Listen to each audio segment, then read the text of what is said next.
Hello and welcome everyone. Today I would like to talk about the new book that I have read. I just finished this book, which is The Prince by Machiavelli. I think this book is one of the most famous books in the world. And the book is generally talking about giving advices to princes and kings and emperors. And the book actually is divided into 26 chapters. That is something that I like about this book, because you won't feel bored during when you're reading the book, because there's a lot of subtitles. So at that time, Italy was divided into a lot of states, and the author Machiavelli actually considered a prince at that time as an ideal prince, who was Cesare Borgia. And a lot of people actually have negative views about this person. He actually, they criticize his policy and the way he used to ignore ethics and manners sometimes during his rule.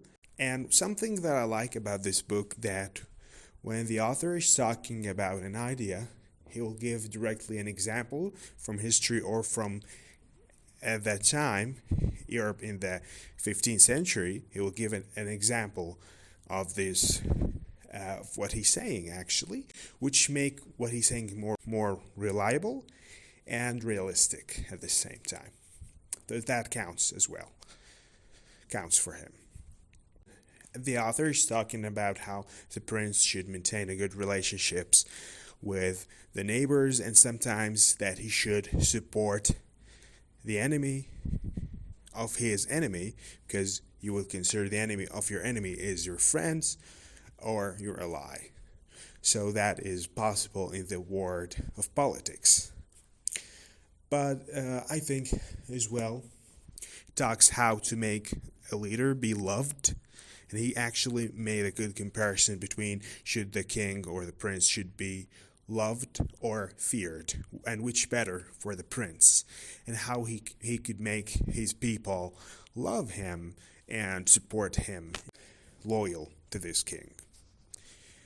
So actually, what I think personally, that people who are good as politicians, they're so smart people, because they know how to maintain a good relationship with everyone and make everybody satisfied.